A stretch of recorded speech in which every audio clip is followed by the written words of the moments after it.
switching my phone off and suddenly a bunch of messages come through. Typical. That's yours from earlier, so I'll mark that as read. What, the one about the rolling pin? Yeah, no, turns out I don't own a rolling pin. But It is a random request from the bath, I must admit.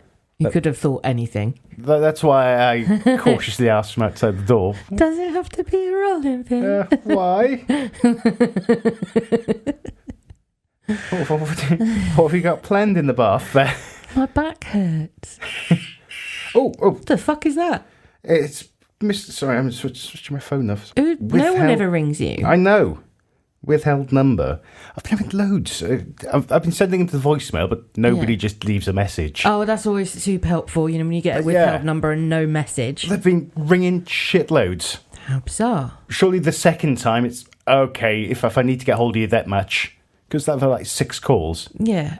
One of those times, if it's that urgent, just leave a message. It must be a cold caller, like some stupid call centre wants to ring you and try and tell you that someone's trying to break into your Google account, but actually it's them.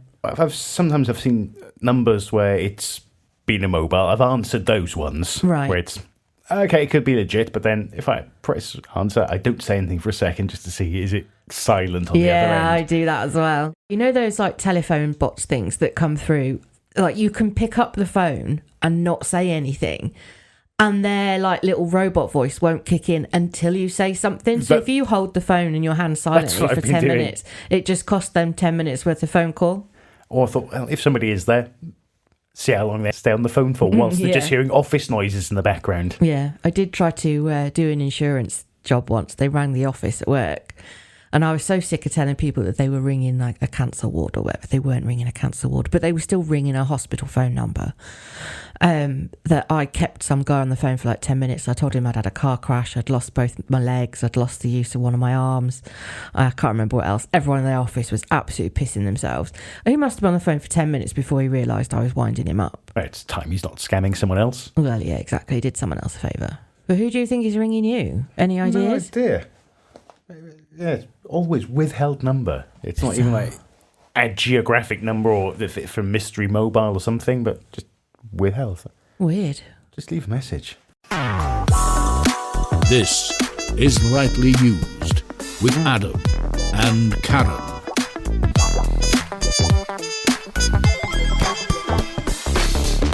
Welcome to Lightly Used, episode 37. I'm Adam. And I'm Karen. And this might be a very short episode because we've left it very late in the day to start recording. It is a late one, and in fairness, I turned up at yours later than I really could have done this afternoon, and it took us 4 hours to do something that really should only take us 2, and then we sat and watched a bit of YouTube, and now we've gotten around to recording after I've had a lovely bath. Thanks very much. That's all right. Normally it's maybe about 4 o'clock when we're recording. It's 20 to 10. Oh, fuck, is it that late? Oh, my God. Yeah. Okay. Sorry in advance for any low energies. But also, I don't have much to talk about. Nor me, in fairness. Just Tat and Chat episode, as you put it. That's all good. That's all good. I do have a confession to start the show. Is it a juicy one? Not really, but it might say things about me. And until you told me that my tiny Tat cauldron last episode might be worth something, I was going to use that as my donation item for this episode. Wow, I'm glad you didn't do that. But yeah, thank you very much for giving that a polish and decoding the maker's marks. It was sterling silver and British made in sterling England. Silver, made in Chester in 1981. Oh, thank you very much. I couldn't get the maker's name though. It's a bit rubbed out. I think that's either been polished too hard or it wasn't stamped correctly.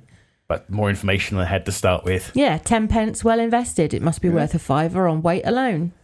Oh, I was hoping for the £50 that you speculated if it was properly Maybe. full silver. I don't know what the value of silver is per gram. No, we didn't. Oh, we didn't look up the weight per gram either. No, but we can do both of those things. We might have a further update for you next episode. Definitely getting my 10 pence worth out of that cauldron. 100%. Maybe I'll steal it and start doing witchy spells with it. When I saw it, I thought, oh, that could be used as a tiny ashtray. Yeah. I've never used it for one. I'm never going to now.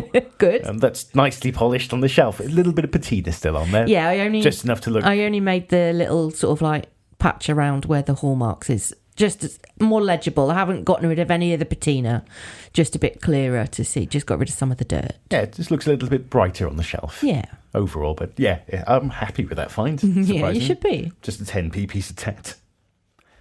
Oh, you've got 2 updates as well. Have I? Kitten and cauldron. Oh. No, I should have started that way around. Sorry, I'm looking at my notes the wrong way Cauldron around. Kitten. I thought I should start with a confession. Oh, hang on. That's all We've right. got the cauldron out of the way. We have got the cauldron out of the way. And the kitten is now definitely too big to fit into it.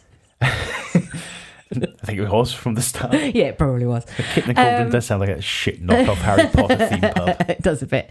So Winnie and Kiara both went to the vet this week. Kiara had a slightly sore eye that I'd been keeping an eye on for a few days. And I decided, it was best that I took her to go and get checked up. And Winnie needed her first sort of like kitten appointment. She needed to be weighed and sexed and jabbed and booked in to have her giblets out and a microchip fitted. When it came to sexing the cat, because on the vet's record she's registered as Winter/Winnie, and they were like, have you kept Winter because you don't know if it's a boy or a girl? And I was like, I think she's a girl, but I'd really like you to confirm. But also it's a good name. It is a good name. So said vet picks Kitten up. She immediately arches her back in the refusal of don't look at my arse. So this vet is Mind your business. He's literally on the floor on his knees holding the kitten up towards the light, trying to anchor the tail out of the way. And then he goes, oh, it's a bit weird. Hang on a second. Starts having a poke around. Oh, as you do, very gently. Winter is a Winnie with Winston traits. Oh. Winnie has 2 fluffy little ball sacks, one either side of her ladylessness, but they are empty, and she has no willy. So do you have an unusual cat? She is technically intersex, but we're going with she because that's the most sort of traits that she displays. Sticking with Winter. Yeah, Winter/Winnie, or fuckface, or shitbag, or oi, what do you think you're doing? And don't scratch my sofa. Those are all her names. Also, got your money's worth out of the vet. Yeah. Put all your training in this one. Yeah. 160 quid I spent on them. But in fairness, that does cover Winnie's operation to remove her giblets, and it covers the rest of her jabs, and it covers her microchip as well. So that's not too bad in the grand scheme of things. Getting a fair bit for it. Yeah, and like Kiara's eye drops cost me a couple of quid. Oh, it's not too bad. Does insurance cover any of that? No, don't. Wasn't really worth it anyway. Like the excess is like 80 quid or something. I would have got 60 quid back maybe if I was lucky. But no, the kitten stuff wouldn't be covered. So we are a little bit underprepared this episode. Stop telling people how unprofessional we are. So because we're just winging it, I haven't read a book. So there's no Bibliotat in its place. Ooh. Potentially, it's not something we really do on the show. Do you fancy a bit of a taste test? Oh, baby, put a dreamy in my mouth. Well, I was going to say, you might maybe want to save the dreamy for last. Oh, is it that bad? We've got some knockoff Twinkies. Oh, okay. Yes, those are the dreamy things. Yep. There are 2 bags of crisps. There are. Is one of them duck? Yeah. First is crispy aromatic duck. Ooh. Well, it should be crispy. They're crisps. The second one... Curry sauce. In theory, I thought, that looks nice. I've not been brave enough to open them yet. Oh, what are they? These are from Asda. Roasted camembert and garlic crisps. Okay. Could go either way. They could go either way. I'm willing to give them a try, as long as you turn the mic off whilst we're eating. Just as well we've got a glass of water as well each. Yeah. We're going to need them. Although I'm much closer to mine than you are to yours, because we all know you can't be trusted. Yeah, I'll make sure it's on the windowsill, far away, and behind you. Yes, yeah, the opposite side of the room to Adam. Across the other side of the room. Don't even look at the glass, you never know, it might just fall off the coaster and explode. Should we start with maybe the duck? Yes, can I go through a couple more little chit-chat points before we move on to duck? So Karen has another new thing. Oh, we're still recording, but some power's tripped. How weird. Have we just blown your socket up? I'll switch that off in the wall for sure. How strange. Oh, no. I think it might just be that. What? Is the plug tripping? No, I think it's just that. The actual ring The light light. is just... You think it's a danger? Because the power is still to the sockets there. Okay, so there's something wrong with the light. I think that might have just blown itself. Okay, we'll get rid of the ring light that seems to have just committed suicide. I would say on camera, but the camera's not recording. I'm going to need that to read Johnny Turnip properly later. I'll put the torch on my phone and I'll hold it strategically for you. I think I've got a work light upstairs. I'll grab that. Okay, so before we were ever so rudely interrupted by the ring light, I will go and check the fuses after as well. Yeah, maybe that's I heard a good something idea. go click. It's something definitely went poof. There was a definite poof. I thought the room was going to explode. Hopefully it's just we left the smoke out of the light and that's it. Oh, that can go in the bin. The USB thing was quite warm. Yeah, I'd say it's blown. It's We'll give it one more try later. But I don't think we should. I think it's just shat its pants. I think the only thing that's safe left on that is the tripod. The tripod, yeah. Everything else needs to go in the bin. I think that don't even play with it. Just get rid. I might plug it in the extension lead instead Safety of straight. first. Actually, no, that is in an extension. Yeah, it is. Safety first. Right. Anyway, Karen loves sumo wrestling. Oh yeah. Grand Sumo highlights for 15 days in a row on YouTube. Karen has been enjoying watching very large men throw themselves at other very large men and watching Japanese referees dance around in circles really fucking fast, trying to avoid the very large men who are trying to crash into each other. Hey, you don't want to get your foot stepped on. I did see one judge get squashed. It was he was fine. He got up straight away. It was all very dignified, but it was quite occupational hazard. Okay, so would you like to know some of the names of my favourite sumo wrestlers from Grand Sumo? Go for it. I'll start easy and then I'll go hard. Are you ready? Yeah. Abi. A-B-I. Abi. Okay? Abi, yeah. Shishi. Shishi, okay. Do you want to guess what country any of these people are from? Because they're not all Japanese. No. Okay. No, I'm not going to guess where people are I think from. Abi is Japanese. Shishi is Ukrainian. And there's another Ukrainian guy that also fights in Grand Sumo. And I feel like he might be his big brother because he's also Ukrainian, but he's one of the later names. So we've got, what I said, Abi, Shishi, Ayonishki. Ayonishki? Yeah. I will try and say the names. He's the other Ukrainian guy. He's got one of the best records as well. I think he's 7 wins for 2 losses. The best guy, who I love the most, I think he's 7 for 2 or 8 for 1, is Wakatakakage. I might skip on that one. Brilliant. I love sumo. It's amazing. And I mean, names aside, those are like 4 of my favourite wrestlers that I will put everything down to watch. They're brilliant. And the highlights are only about half an hour long on YouTube, and I didn't catch it until day 5, so I spent like 2 hours watching sumo wrestling constantly. It was brilliant. So much better than WW whatever fucking shit they do these days. And it's real. It is real. The muscles on those men. I've never seen thighs and arses like it. It's insane. Honestly, I know they carry a lot of weight, and yes, the majority of sumo wrestlers do have a lot of fat in their body as well as part of, about gaining weight and keeping your strength.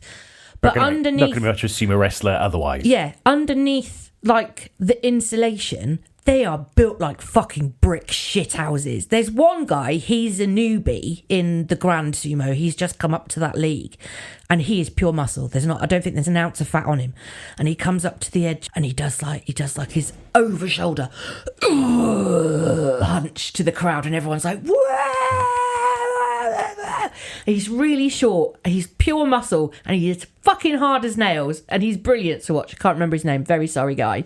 But yeah, Karen likes sumo, and long-term plans, I will go to Tokyo and watch Grand Sumo. It's now on my list of dreams. In the meantime, you can give me a link to it and I'll put it in the blog. Oh yeah, cool, everyone can enjoy a bit of sumo. Oh yeah. Wakatakakage. I'm still not going to try. So many K's. There's not a single C in there. I really want to try better macaroons. Anyway, you could do your crisps now.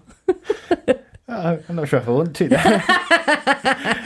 Right, let's try the crispy aromatic duck crinkle crisps. Okie dokie. Apparently there's a classic 5-spice seasoning with them. Ooh. Let's give them a shake first. Shuffly, shuffly. Have a smell. Ooh, sniffage. Are they aromatic? Aromatic duck? There's definitely a hint of 5-spice in there. You can smell the star anise. Let's try a medium-sized one. Ooh, snap. Cheers. Cheers. Thoughts? Yeah, I could eat some more of those. They're quite nice. They're really bloody nice. I really like those. The texture's pretty much up. Not quite as defined ridge as McCoy's. Definitely crispy though. But crispy and the strong flavour like McCoy's. Yeah, really nicely rounded flavour. You can definitely get the 5-spice in there. The star anise, I don't particularly like star anise. For anyone who doesn't like star anise, these are not overpowered by that one particular flavour profile. And you can pick up the Peking sauce in the background as well. There's a subtle sweetness, like plumminess to it almost. That's what I was trying to say is, trying to think of... it's not quite strong to define that's definite plum.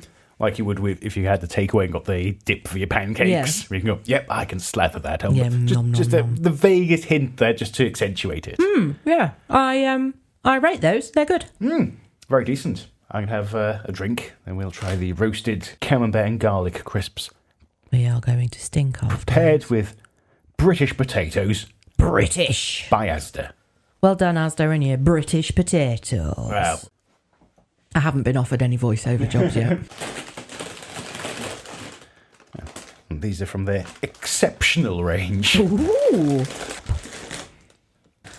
Yeah. Adam's quite a strong smell to them. Adam's pulled a pungent face. I put my face quite deeply in. Did you do what I did with the pecan ones and just like literally put my whole face in the bag? Don't do that with these. Okay, I'll bear that in mind. I haven't even taken a crisp out yet. I'm still recovering. Okay.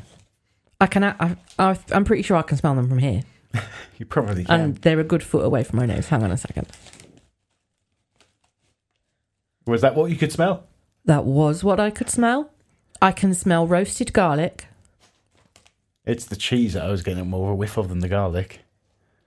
And the cheese is going right into my eyeballs. It's making me blink a bit. That's hence my expression. They hum. Hum. Maybe just a small crisp then.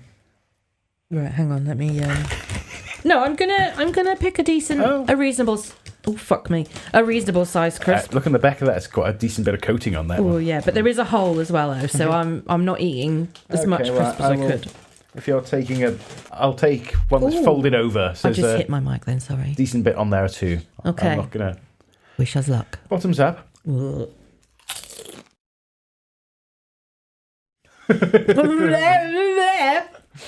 Adam's only put the mics up because I'm pulling faces and making noises of disgust. It wasn't as good as your initial reaction of... Oh my god. I know how a certain other podcast host feels about certain things now. Yeah, I don't think I'll be finishing that bag of crisps. Do you want the duck one to take the taste away? I might have to. I'm just going to lick one. I'm going to turn your mic down a second. Well, because I was going to talk, so it'll make even more noise. Oh, stop now. The roasted camembert and garlic crisps didn't taste as bad as they smelled to me. I will only have the one crisp, though. I'm not going to go back for any more. Karen didn't seem as offended by the smell as I was. The smell was more bearable than the flavour. You instantly did not like the taste of it. I mean, that went in my mouth, and it was almost as visceral a reaction as I had to Mr. Blobby. It's deeply unpleasant in a multitude of ways. It's too overpowering in the umami foot flavour. The smell seems to get stronger when it's in your mouth, which I guess makes sense because, of where pipes end and shit and small membranes. But it's got that sort of like weird hot spiciness you get with over roasted garlic. And then the camembert's doing nothing to cut through that. It's just pure sort of an attack on your savoury taste buds. And it's deeply unpleasant to me. Yeah, overwhelming. Yeah. I'm definitely going to need a drink of water. Gross. Don't get those ones. They're horrid. Ugh. The food demon just walked over my grave. Shall we go for the dessert? Okay. Anything's got to be better than eating raw feet. The knockoff Twinkies. Baking Buddy Dreamies. Got these in Aldi. They've got an American and Mexican sort of selection of food going on there at the moment. Oh, cool. Best before 16th of June this year. Net weight 50 grams. It says they're golden sponge cake with creamy marshmallow style filling. Okay, so it's not even marshmallow. They're not easy to open. Oh. I couldn't open mine, so I've resorted to my teeth. And just as I'm saying they're not easy to open, Adam goes, ta-da! Here's my cake out of its wrapper before you blinked. Some of the cake is stuck to the wrapper. Yes, some of, like it would if you'd got like an angel cake or a walnut cake from the shop and it's got the paper on the bottom, you get a bit of cake stuck to the bottom of the paper. Yeah. A couple of Twinkies I've had, that doesn't happen to it. They smell Twinkie. They feel exactly the same as Twinkies. They feel very dense and moist. Right. Oh, I'll get one with the lots of marshmallow filling, nozzle a hole in the end there. Joyo boyo.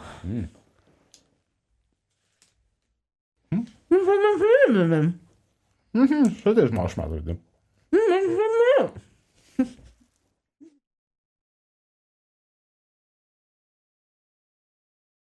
What I was so delicately... Did you say, were you saying something else there? What I was so delicately trying to say was, look at the amount of filling. There's so much. Oh, I thought you were somehow surprised. I thought, well, you pointed out the holes to me. I said there were. Didn't we have knockoff Twinkies like 2 years ago that had like 2 holes in the bottom and then there was like no filling, and we were commenting on how little filling there is. That's why I'm going, oh my God, there's so much filling. It's like a Twinkie, over sweet, but it's pretty damn close. It's like the marshmallow fluff you get for sandwich spreads. Maybe if we try it out of the fridge. Unmicrowaved. I wish I could remember how much they were. They were actually quite nice. I mean, I know Twinkies are supposed to be like the devil's food and the only things that will survive nuclear fallout other than the cockroaches. Well, that's where these differ. They're only valid till June. Ah, there we are then. But in terms of a golden sponge that is filled with a marshmallow style spread, they were, really good. Very sugary. Very close approximations to Twinkie, just as dense. Yeah, definitely just as dense. They leave like a greasy film on your fingers, which I suppose if you roll your cigarettes will come in real handy, because the worst thing ever is washing your hands and then trying to roll a cigarette. That just doesn't happen. Shout out to my fellow rolly buds. Yeah, they were all right. Yeah. 6 Dreamies from Aldi. Don't tell me how many calories there are per one, because I ate that whole thing with glee. What's next? So yeah, in lieu of the book report, we've had some snacks. Hey! We've got another chapter of Johnny Turnip's misadventures on the way. We have a Tat in the Box, plus a featured donation item each. We do. And if we've got time, we'll round off with a game of Skyjo? Ski-haw? Ski-haw? Who are you calling a ski-haw? Ski-haw? Ski-haw? Ski-haw. No idea how to pronounce that still. Wakatakakage.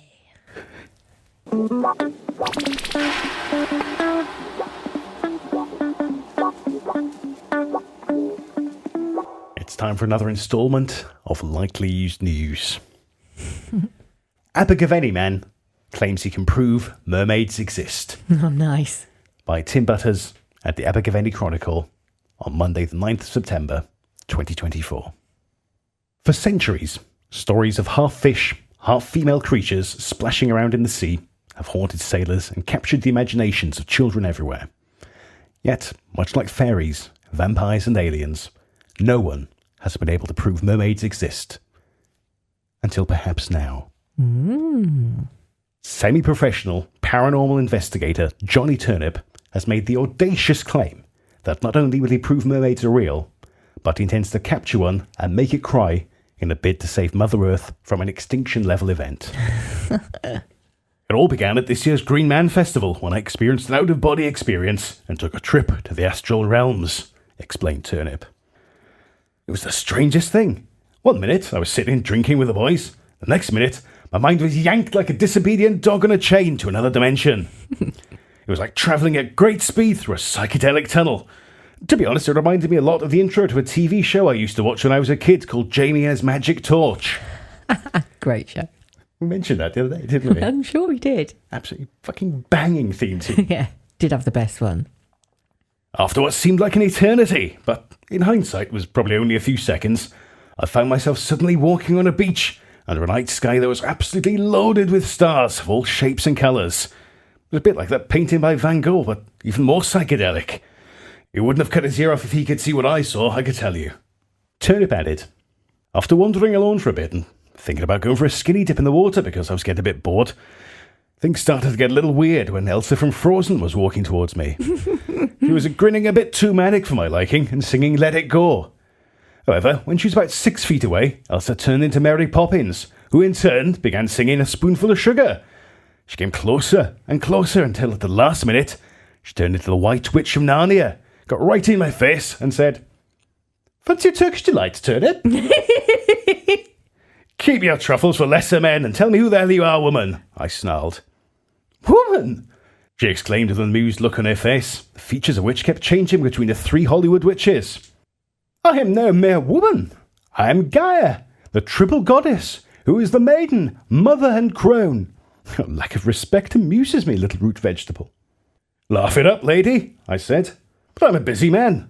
So tell me what you want and I'll be on my way. And if it involves putting up a shelf, you can do one." Turnip added. At this point, she began laughing softly and said, "Oh, Turnip, how ridiculous you and your kind are. But, like all men, you have your uses. And, as it happens, I am in need of one touched by the hand of fate and blessed with dumb luck." For some reason, when she said this, I was compelled to get on one knee, take her hand, and say, "My lady, I live to serve." And at that moment, I can honestly say I would have laid down my life for her. Which is weird because I've always been more of a treat them mean, keep them keen kind of fella. Turnip told the Chronicle. This mysterious woman asked me to walk with her and went on to explain the reason she'd summoned me to the astral realms was because the caretaker of Mother Earth, who she called her Green Man, had got a bit lazy in recent centuries and wasn't taking care of business the way he should. She explained. "Old Hearn used to be a reliable sort. He'd make sure the rivers ran clean, the air remained pure, the forest flourished, and all life was acknowledged as sacred. He also ensured that all those who knew the land as their mother respected her boundaries and conditions. Yet over time, I'm afraid he's become somewhat disillusioned and a little lazy. That and his supply of mermaid tears ran out over a century ago." "Mermaid tears?" I said. "What sort of freak drinks that?" My lady just chuckled and said, "For time out of mind adventurers, philosophers, pirates and poets would seek the tears of a mermaid, bottle them and leave them as tribute in one of the Green Man's many shrines. You know, the foot of a tree or something like that. When Hearn drinks that rarest of beverages, it energizes him and he really performs above and beyond his duty. Sadly, his cellar has long since run dry and now he's gone into withdrawal and just stomps around the place all lethargic and moody. The bottom line is, for me to thrive, I need him firing on all cylinders. And the only way he can do that is to capture a mermaid and make her cry. Obviously, one such as I could not commit such an act so coarse and vulgar. I shudder at the very thought. But you and your pals have no such reservations by getting your hands dirty in pursuit of the supernatural?" After thanking my lady for the compliment, I asked, "What would you have us do?" "Why, Turnip, isn't it obvious? You must catch a mermaid, bottle her tears, and save Mother Earth." "Yes," I roared. "I will succeed where Greta and Jestop Oil failed. Defacing works of art and lying in the roads, well, that'll amount to nothing in the long run. But hunting mermaids, well, That's a different story. Send me back to my dimension, my lady, and I will do your bidding, I urged, chuckling mischievously and doing a little curtsy that started as Elsa but finished as Mary Poppins. My lady waved a wand, and my consciousness slammed back into my cranium like a freight train. Before you could say, what a trip, I was back sitting in the grass bank at the Green Man Festival, and I don't think Puerto Rico Paul or Big Tony had noticed I'd been gone. They were too busy arguing about the ending of The Sopranos. It took me a few seconds to get my head screwed back on properly before I could say, "So, did you notice anything different about me in the last 10 minutes, lads?" "Yeah," said Big Tony. "Your eyes rolled into the back of your head and you started singing Let It Go over and over again for about 10 minutes. Just put it down to the drugs, but you look alright now." "Thanks for your concern, chaps," I sighed. "Anyhow, my mental state isn't important. Saving Mother Earth is." "I feel a caper coming on," said Puerto Rico Paul somewhat warily. "Oh, right you are, Paul," I barked. "But this time there's a lot at stake. We need to catch a mermaid and make her cry." "How do you catch a mermaid, that'll make her cry?" asked Big Tony with a noted lack of enthusiasm. "Same way you do to all females," said Paul. "Tell her she smells of fish." At Paul's quip, we all laughed like a gang of immature scallywags before I had to step into the uncomfortable shoes of the boring wokester and warn, "Lots riding on this quest, boys, so let's cut the jokes out, drink up and get going." "We've only just got here," moaned Paul. "Can't we at least stay to watch the Jesus and Mary chain?" "OK," I agreed. "For the sake of the 1980s, we'll have one last blowout tonight, and then in the morning, or more like the afternoon, we'll go west, find ourselves a mermaid, bottle her tears, and restore balance to the world." To be continued. I think you're guessing first this time. I think you might be right. Anyway, it's time for... I'm going to try and do it in one breath. Hang on. Big breathe in. Oh, that's weird. Don't make me laugh. Fail. It's time for Tat in the Box, Tat in the Box, Tat in the Box, Tat in the Box, Tat in the Box, Tat in the Box, Tat in the Box, Tat in the Box. There's plenty of air left. Loads of air. I actually made myself dizzy doing that. That was stupid. Right, I'm guessing first, so I'll move my book out the way. I'll go get pen. My boxo tat. And I'll grab your box as you love. Close my eyes. Did you want to guess the donation item first? I think we're sort of doing that now, Yes. aren't we? Yeah. I can't remember what we're doing. Let's do donation first, keep second. Is it another piece of clothing? Yes. It's not even on the table yet. My psychic powers are going stronger. Ooh, oh, it's an hat. Oh, is this your old man's hat from the back of the Mercedes? Yes. Ah. For ladies and gentlemen and everyone else listening, it is a tweedish Kandar made for CNA. Yeah, I'll be honest, I only found out it was CNA this year, a month or two ago. I thought it was just a new item for the charity shop. I think it was British Heart Foundation. Because I had the Mercedes, an old man car, I bought the hat to dress it up, essentially, and just stick it on the parcel shelf in the back. Too small for my head. I think it cost between £3 and maybe £4. I threw out the card ages ago. I thought it was new because it looks unworn. There's no sort of stains around the headband or anything. I'm speaking to my microphone. It does look unworn. Does look unworn. Can't get my words out. It's a size 56 or 6 7/8 to anyone who measures heads. Oh, that's one thing I forgot to do, is to measure the circumference. I'm glad there's a label in there to say how big it is. There is a label. It is a 56 or 6 7/8. I wish it... Yeah. Is that across the 6 7/8? Because it can't be around, because there's no way that's 6 inches. I guess hat wearers know. If you're a hat wearer, know how big your head is. By what size was it? A 6, did you say? A 6 7/8 or a 56. If any of those make any sense to you, you're welcome to get in touch and claim this hat before we send it to the charity shops. Yeah, absolutely. You've got until, let's say, the 1st of March. Yeah, all right. At lightlyused.co.uk if you want to claim any of our tat that we're donating. And mind you, we've already got Matt's address. We could just send it en masse to him. Just as a laugh, unlabeled, just an address label, no letter, just a box full of shit. I'm pretty sure that that's your return address, and we don't want to start that chain of events. Just put a PO box as a return address. Don't we like no? How many PO boxes can it get sent to, like chain mail, before someone goes fuck it? I think, are there any companies that have sent me loads of posts? Oh, we could send it to. Can be the return address. We don't need to recommend sending that. Moving swiftly on to the keeping of the tat. Okay. It's between your hands. Oh, it's a small thing. It appears to have a flat bottom. It could be some sort of rubber chicken. Material's kind of right. There. It's definitely like squeaky. Well, it might not have had a squeak in it, but it's got a safety hole in it. Well, no, because there's only one hole. That's meant to be there.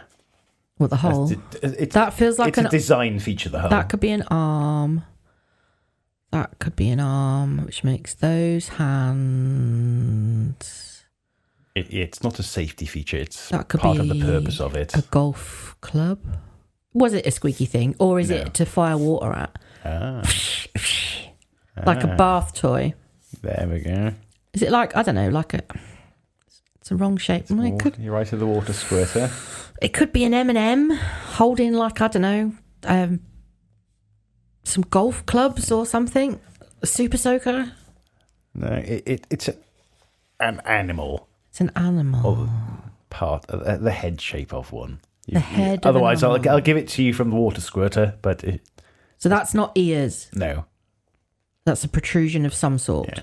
Nor the bit where your thumb is. They're not ears either. And this is face, where I thought could be arms. Yes. So this is nose. No. Where your thumb's other hand is, your right hand. Sorry, left hand is nose. This is the nose? Yes. So when I asked, is this the head? And you said no. Sorry. I missed you. Sorry. It's all right. It's all a head. It's all a head. Does it have a face? It's a face, and being a head. Cool. Yes. Being a head. I've genuinely. You've got it from the water squirter. I've no idea what the actual character is, but it's a rubber water squirter like you'd have in a bath. Open your eyes. I can't see it. My muff's in the way. I could have been doing this entire thing with my eyes open. Oh, it's a crocodile. It's from Burger King Kids Club movie tie-in for Hook. I think when Hook came out on video, because I think Hook was in cinemas about 1991, but I think this is from 1993. God, that makes me feel old. So I think that must have been when it came out on video. Wow. Yeah, it must have been. I didn't research it that much, but I was thinking that must be the time gap. You used to have to wait a couple of years for films to come out on VHS. Because in the 90s, Burger King did a kids club with membership cards. I didn't know they had... I had to look this bit up.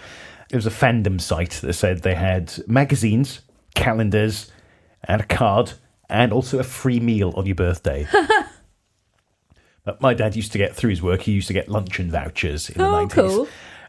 Don't think he used them or had loads spare, so he gave them to me. When I went into town, Burger King in Swansea took them. So, yeah, I used to get a free meal, essentially. Free Burger Kings. And so, yeah, there's some promotion meal on. It must have been a Kids Club meal deal. And that was the TikTok croc tie-in for Hook.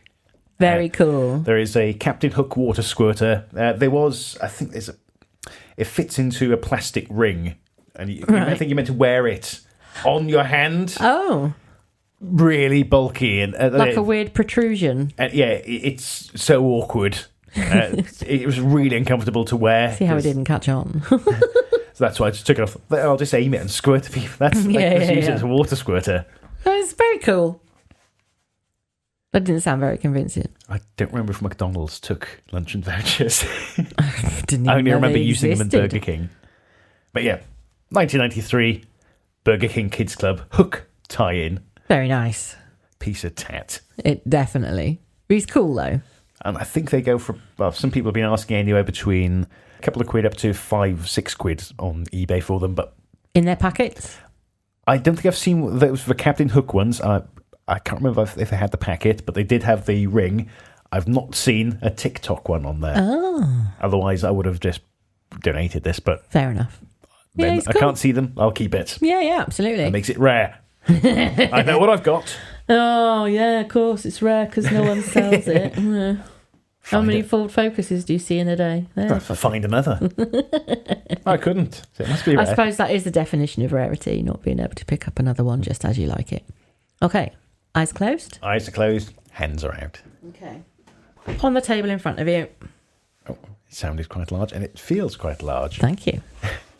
It's a box. I'm guessing it's a game of some kind that Correct. you're getting rid of again. Yeah.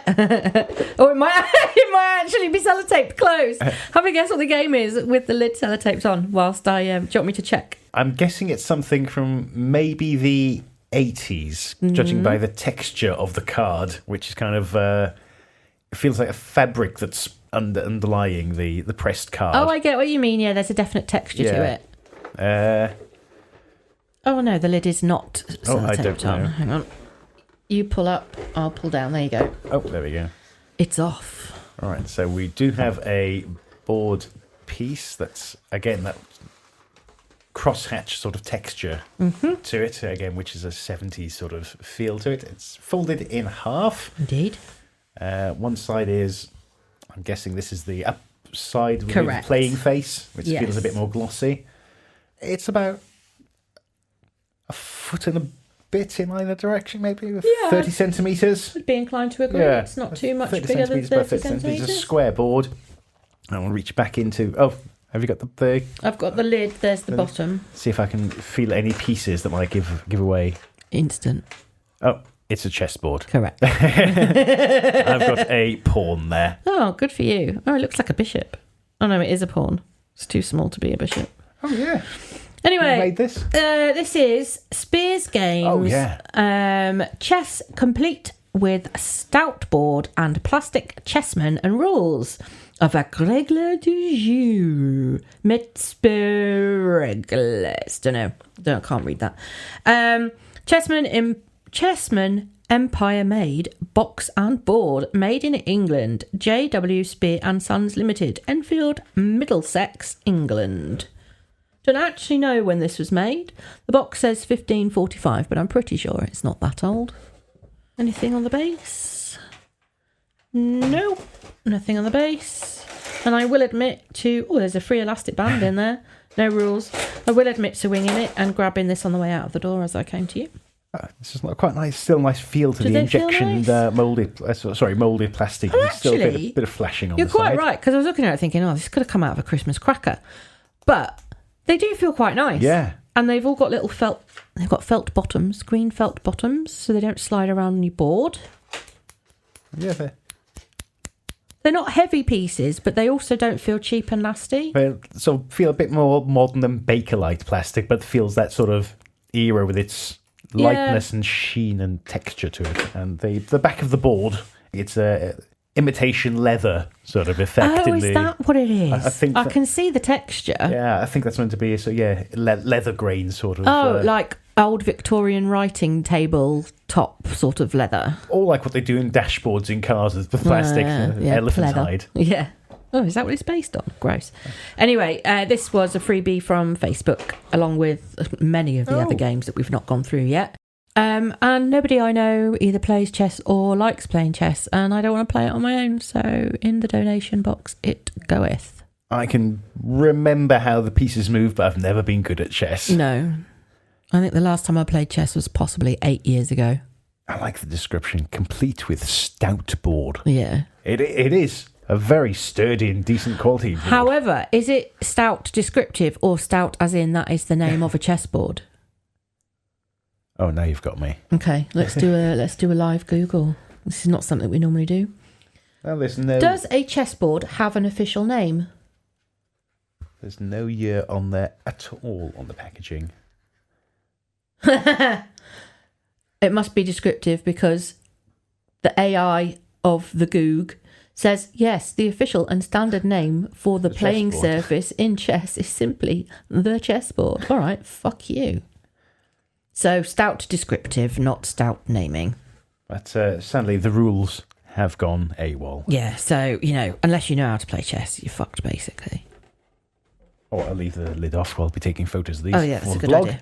Right. likelyused.co.uk. Photos of all the items we've talked about today and links to everything we've talked about as well.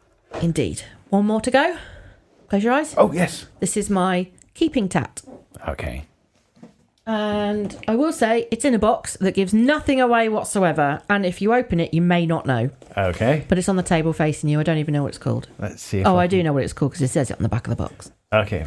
Let's see if I can guess this anywhere near as well as the chessboard. You were with me when I bought this, and it has been on display in my flat for at least 12 months, if that helps. No, I'm very unobservant. It's in a half plastic, half cellophane sort of box. It's a display item. Yeah. I think it's been possibly repaired here in the corner. The box is damaged. Yeah, okay. the plastic on the front is damaged. Can I open it? You can take it out. Yeah, go for it. Is that the best way to open it? Okay. I assume so. I've never taken it out of the box myself. Oh. Official unboxing ceremony. So I'm guessing it's going to be a figure of some sort. Oh, okay. But that's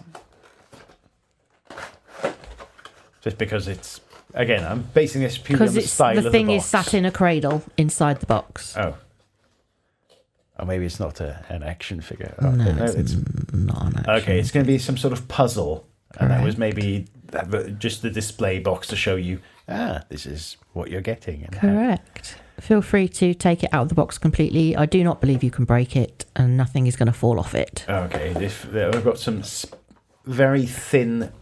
There are moving pieces. parts, but I believe it is stable through the centre. Oh, right, it's out the box now. Right, I've got a. That's the way it sits up. So that's square, the base. No. Octagonal, pentagonal wooden base. I think it's hexagonal. Oh, sorry. I think it's six-sided. 1, 2, 3, 4. Oh, it is 6. Yes, sorry. 6-sided, and it feels like a sort of Christmas tree arrangement, with very thin wooden pieces that spin around a central spine with a little ball on the end, like an end of an abacus sort of thing. It's, I'm guessing a metal or wooden dowel running through the middle of these shapes. Are you meant to line these up? In a way. Do you want to have a look? Oh, it's... Pagoda? Do you think it looks like a Japanese pagoda? A little bit, yeah. Big. Hang on. This is a bit of cardboard out of the box. From the box. Is it a puzzle thing to release the balls by turning the circles around in a certain order? Yeah, you're pretty close. So there's a hole at the bottom where the balls are released from when you finally free them. So this is the Aztec Ghost Tower by True Genius. It was bought in Bernardo's. It cost me £2. And I actually think that this is one of the, Bernardo's sell a load of crap, like toys and shit, brand new. Yes. I think it was one of those, but because it had gotten damaged, they marked it down to £2. So it says this on the back of the box. In 2015, archaeologists at the National Institute of Anthropology and History discovered and excavated the remains of a truly ghastly relic. Let's bring this closer so I can see it. From the ancient Aztec Empire, 2 towers of human skulls. For the Aztecs, those skulls were the seeds that would ensure the continued existence of humanity. They were a sign of life and regeneration, like the first flowers of spring. Some conquistadors, can't believe I actually managed to figure out what that word was. Some conquistadors wrote about the towers, estimating that they contained up to 130,000 skulls. You'll need to use everything in your own skull to solve this puzzle inspired by the ancient ghost tower. Jumble up the tower by using the empty space at the bottom to move the skulls one at a time. Then twist each layer and pass these skulls from one end to the other end of the tower to the next until each column is filled with skulls of the same colour. Oh. So you're not trying to get them out. You're trying to get all of the greens on one layer, all of the orange on another layer, all of the blue together, all of the pink together. And as I say, I've not taken this out of the box before, so I have not tried it. But it's a fun little thing. But also the challenge is, it seems that every single slot is already full. There should be one empty slot, it says. Unless someone's already had a go on it and it's not the bottom layer. No, it's not the bottom layer. Ah. And also there's a ball in the bottom bit that doesn't come out. That's what I was trying to work out. Interesting. So there's a way. There's got to be a holding. I'm guessing one of these is a holding place for that blank one. Ah. But no, your dad will get much more enjoyment out of that than me. My brain doesn't work that way. Oh my God. those puzzles that I get from my dad for Christmas, so they're brilliant. He solved the one that I got him that was like super genius master level, the hardest one you can. Oh, And it took him, in fairness, it took him a whole 24 hours. I was pleased with that. If that wasn't wood, clever. maybe he'd be able to solve that in the bath then. In that case. Yeah, maybe not a bathroom toy, but definitely and I'm bored and I need to do something with my hands to kind of toy. Yeah, that's definitely a keeper, that one. But I can understand why he's giving the chest can go. Slightly musty chest set away. Very slightly musty. Unless somebody wants to call dibs on them by the 1st of March. pod@lightlyused.co.uk if you fancy the sound of any of the items we've featured in our donation section at all this year so far. Indeed, they are up for grabs. The donations, to be specific, as Adam has already said, but the donation items, the items that we're setting aside to donate, those are the ones that are available. Everything else we're keeping because we're selfish. So it's your green suit, my old trousers, your cargo pants, my hat, your hat, Trivial Pursuit. I donated a hoodie to you. What was the other one? What was the other donation item? Oh, I'm donating a hoodie as well. The blue one. Your hoodie to me, Christmas night present replace. That's going away. But we didn't really feature that on the show, but we're getting rid of it. Yeah. I'm sure there's a couple of other things. The hat, we mentioned that. We've done 3 at least. Your comic, Girls by Luna Brothers from last episode. Oh my God. They're trying to get out of your memory already. Speaking of which... Did you find anything out about him? I did look on IGN for that. There's 2-word review. I can't remember exactly what they were, but there's just... Intriguing and something. Literally, 1 word, ellipse, ellipse, ellipse. 2nd word, end quotes. But they were cherry-picked 2 single words. I looked on IGN.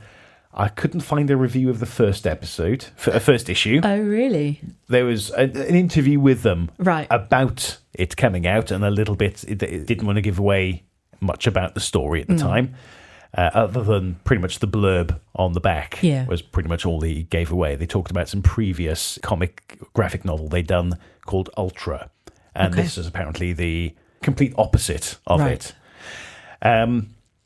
The next issue review was, I think, episode 9, then 10, 40. There were a couple of sporadic reviews throughout, I think, a 24-issue series. Right, okay. One of the ones was, I've been quite critical of this overlong series. Overlong. Ooh. One of them, I think, issue 10 or 14, then they said that was something complimentary. Oh, really? They said they could have got away with cutting quite a few issues out of the runs to get to this part of the storyline. Overall, they weren't too complimentary, and those were 2 definitely cherry-picked words. I read about 5 reviews. They were very short. Yeah. But I read about 5 issues worth of reviews, and none of them seems praising. Fair enough. That can definitely be redonated. It seems a skippable graphic novel. Yeah. Fair enough. Thanks for the update. You're very welcome.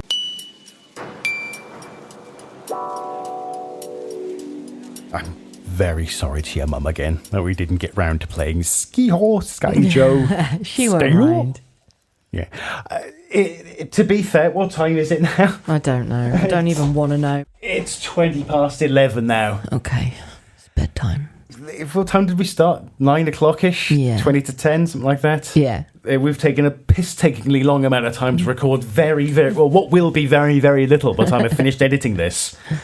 The input to output ratio of this show is all to cock. It's non-sustainable. Anyway, it's outro time. We made it to the end. It's outro time. Thanks for listening. I've got to stop recording. Okay, I will say... We're on the internet, likelyused.co.uk, and anything else I'm going to hand over to you. Okie dokie. So we are on Facebook, Instagram, all of the podcast streaming services. We also have a YouTube channel. I did do some videos a fortnight ago, but I haven't got around to editing them yet, so they might actually show up on the YouTube channel at some point or another. A bit of behind the scenes interest for you. We are part of the Studio Channel 84 and podcast and network of independent ad-free podcasts. Along with myself and Adam, you will also find Tom and Rob, who do the variety show, Rob and Tom, who do the untitled sci-fi show, and Simon and Ross, who do Who Takes the Socks Off. They also do a spin-off of Socks On or Off, which is a bit like a mini episode where they ask you a question. Would you rather do this or would you rather do this? And then you just have like a 20-minute chat about it. So if you're into any of that bit of random stuff in life, then tag along to channel84.co.uk. You'll find all of the shows, you'll find all of our contacts, all of our email addresses, and we will love you for it. Any likes, shares, rates and reviews are hugely appreciated. And if you'd like to slag us off, it's pod@lightlyused.co.uk. Night. Adam and Karen have been lightly used. Visit lightlyused.co.uk for more. To get in touch, email pod@lightlyused.co.uk.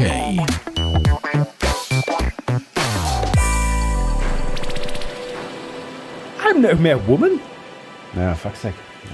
I've gone too hard on Turnip. My throat's That gone. sounded like the night then. Turnip, you go to the castle, slip under the walls, just find the secret entrance to the underground.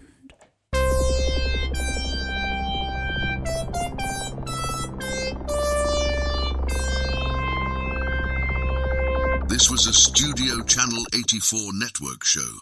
To find more, head over to channel84.co.uk now.